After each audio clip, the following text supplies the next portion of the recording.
اعوذ باللہ من الشیطان الرجیم بسم اللہ الرحمن الرحیم الحمد للہ والصلاة والسلام علی اہلہا اما بعد قال اللہ تبارک فی محکم کتابہ الکریم بسم اللہ الرحمن الرحیم ولا تکونوا کالذین خرجوا من دیارہم بطرا ورئاء الناس۔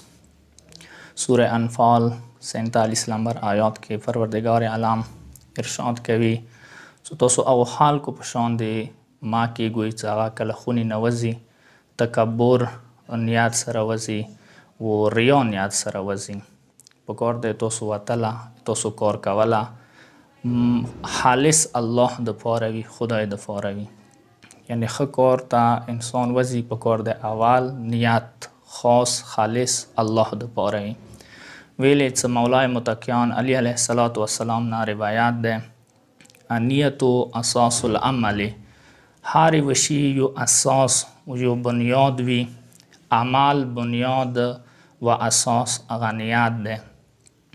یو انسان امام برگاه و د مسجد و د خونی بنیاد کې ګدي هغه د پاره انجینیر بندوبست کوي، هغه د پاره وریزه کسی بزرگان و خو اشخاص باندې هغه بنیاد کې ګدي و بنیاد باندې هغه شپه ورځه ویلوړ وي نظر وي ونی بنیاد کې تیږي کې ګدي وټي وټي سریاو کې استعمالوي و ډیر زیات فوکس هغه بنیاد باندې وي. واجه دا ده چې که بنیاد خراب شو بیا بلډینګ و خونه و مسجد و ایوی بلډینګ هغه بیا نه ونی ودرېږي.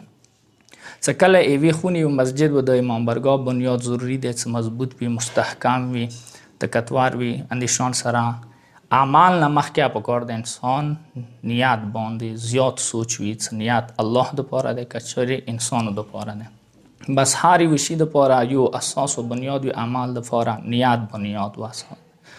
مخکې مولای متقیان علیه السلام چې لا عمل الا بنیت، اصل کې اول هغه نیت دی، عمل دی نه. اما که نیت صحیح وي نه عمل وجود کرځي، اما که نیت صحیح نه وي بیا عمل سره پیدا کوي نه. بس انسان عمل نه مخکې پکار دی نیت سترګې وغړوي.